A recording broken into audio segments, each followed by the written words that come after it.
ఆ మహాశివుడి మర్మాలు, ఆయన ఆలయాల్లో దాగిన ధర్మాలు అనంతం, అపూర్వం. ఇప్పుడు చూడబోతోన్న ఆలయం ప్రపంచంలోనే ఒక అద్భుతం. ఒకే పానపట్టంపై వెలిసిన పంచలింగాల దివ్యధామమిదే. చారిత్రకంగా చెప్పాలంటే రాయలసీమలో శ్రీకృష్ణదేవరాయలు మొట్టమొదట నిర్మించిన ఆలయం పంచలింగాల. ఈ ఆలయ నిర్మాణ సమయంలో శాసనాల్లో పేర్కొన్న విషయాలను ఆధారంగా చేసుకుని కర్నూలును రాయలసీమ ముఖద్వారమని పిలుస్తారు. ఈ ఆలయ మహిమతో జనమేయ జయరాజు పంచలింగాలలో సర్పదోషం నుంచి విముక్తుడయ్యాడని కూడా పురాణాల్లో ఉంది. ఇంకా ఎన్నో అద్భుతాలు ఇక్కడ చూడవచ్చు. ఈ మహోన్నత ఆలయం కర్నూలుకు 5 కిలోమీటర్ల దూరంలో తుంగభద్ర నది ఒడ్డున ఆహ్లాదకర వాతావరణంలో వెలిసింది.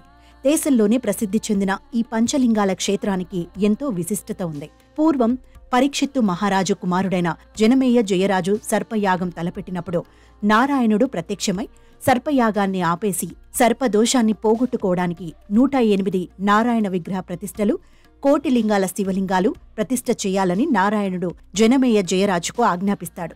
అలా ఇలనాట ముక్తిధామం చేసిన ఆలయం ఇదే.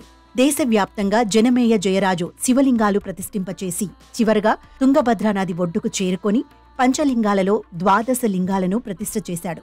12 లింగాలలో శివునికి 5 తలలు ఉంటాయి కనుక ఋషుల చేత 5 లింగాలను ప్రతిష్ఠింపచేశాడు.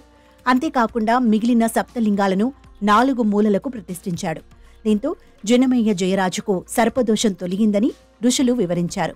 చివరిగా అలంపూర్లో జోగులాంబ అమ్మవారిని దర్శనం చేసుకుని అక్కడ కొన్ని శివలింగాలను జనమేయ జయరాజు ప్రతిష్ఠ చేశాడు.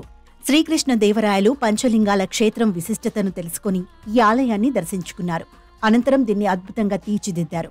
ఈ ఆలయం పరిధిలోనే వీరభద్రస్వామి, చాముండి మాత విగ్రహాలను కూడా ప్రతిష్ఠించారు. అలాగే శివాలయానికి ఉత్తర భాగంలో గదాధారుడైన నారాయణుడి విగ్రహాన్ని కూడా ప్రతిష్ఠింపచేశారు. కాలక్రమేణా ఈ ఆలయం చుట్టూ ఊరు కూడా ఏర్పడింది.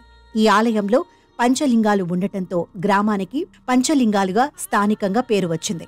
ప్రతి ఏటా కార్తీక మాసం శివరాత్రి పర్వదినాల్లో పంచలింగాలకు విశేష పూజలు నిర్వహిస్తారు. ఆరోగ్య, ఆర్థిక సమస్యలు ఇక్కడ తీర్తాయని విపరీతంగా నమ్ముతారు. 3 సంవత్సరాలకు ఒకసారి వీరభద్రస్వామి ఉత్సవాలను గ్రామస్తులు ఘనంగా జరుపుతారు. వర్షాలు పడనప్పుడు వీరభద్రస్వామికి, పంచలింగాలకు ప్రత్యేక పూజలు నిర్వహిస్తే మరుసటి రోజున వర్షం పడుతుందని గ్రామస్తుల విశ్వాసం.